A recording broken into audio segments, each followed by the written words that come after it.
I know this is pretty old news, but the Rockies traded Nolan Arenado to the Cardinals for Mateo Gil, Tony Locey, Elehuris Montero, Jake Summers, and Austin Gomber, along with $50 million.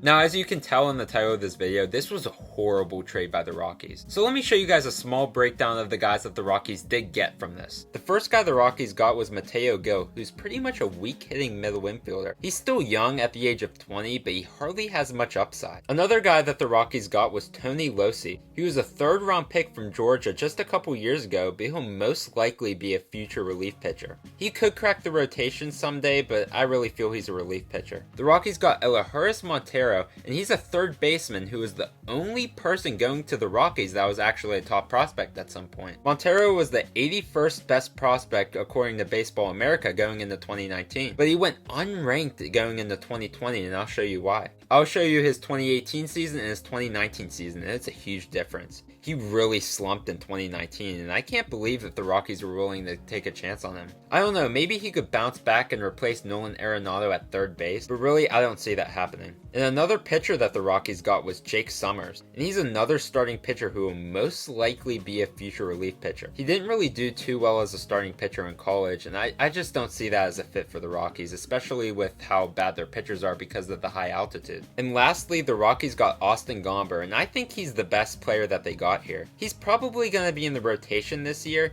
and like I said before, he's the best player in this deal. But the downside is that he's 27, so even though he is the best player in this deal, he's getting up there in age, especially as a prospect. And other than those players, the Rockies also gave up $50 million. So the Rockies basically salary dumped Nolan Arenado, and they also gave the Cardinals $50 million.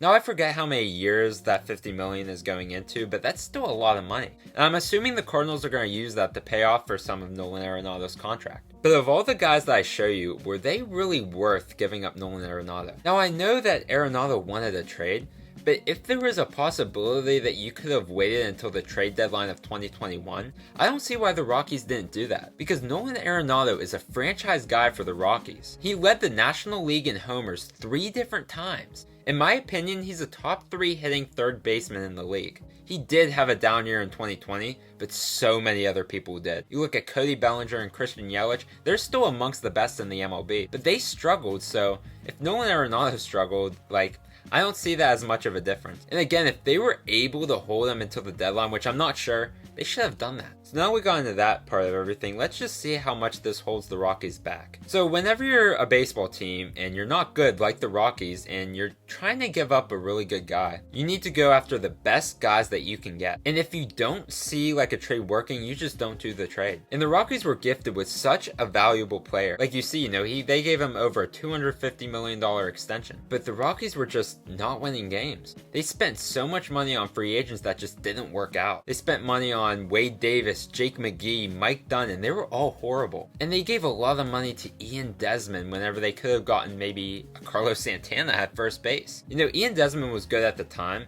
but he's not that great of a hitter to be a first baseman. He's a better hitting outfielder. So now going back to Nolan Arenado, he was just that guy. He was their franchise guy. And you gotta get the best available because he's your best guy. Other than maybe Trevor Story, but you know what I mean. When you're starting a rebuild, you need to set yourself on the best note possible. And the Rockies, I feel, just did not do that. Nolan Arenado was definitely worth a top 100 prospect going into 2021, and maybe even 2 depending on the team that really wanted him. And the Rockies just salary dumped him. You never give away a guy that's that caliber of a player for a salary dump. The Angels got rid of Zach Cozart, and they had to get rid of one of their better prospects to just shed his salary. Zach Cozart was not a good player. Nolan Arenado is amongst the best in the MLB. So I just still don't understand why the Rockies would do this. And maybe a trade was needed, Arenado just wasn't happy with the Rockies.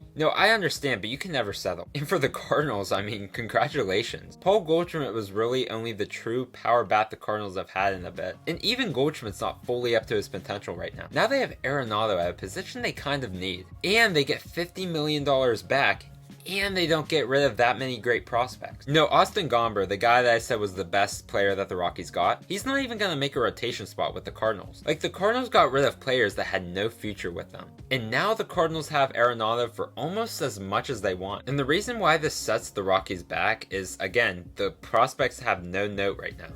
I don't know, maybe they could develop into superstars. I'm not an expert, but I really feel you have to get something more. And now it doesn't look like the Rockies are going to trade Trevor Story or any of those other guys. So really, I don't know what direction the Rockies want to go into. And in all honesty, the Pirates got a better return in Joe Musgrove than the Rockies did with Nolan Arenado. The Padres got Musgrove to be a third or fourth starting pitcher, and the Cardinals got Arenado to become a franchise third baseman. Just look how different those terms are. If the Pirates of all teams could sell Musgrove to a high level, how do the Rockies not at least competently, negotiate with better players? I don't know, this is just embarrassing to me for the Rockies. I feel really bad. I hope whenever you guys end up trading Trevor Story, that you guys get the return that you deserve, because it just isn't gonna work. And with the Rockies general manager saying that he would fire himself, that just doesn't show you confidence that this is a guy that's gonna take you to a World Series. I don't know, I like the Rockies. I always root for them because they're a new team. They haven't really had much success. It's a shame if you look back to their 2017 and 2018 days. They had a really solid rotation. And they also had the hitters too. Like, they were a pretty good team. And now they're one of the worst in the MLB. And I really hope that they can do better at some point. So thank you guys so much for watching. Nolan Arenado is my favorite third baseman in baseball. I don't know, it's a shame how his career ended with the Rockies. But anyway, thank you guys for watching again. You guys are the 88 best people on YouTube, and I'll see you guys in a couple more days.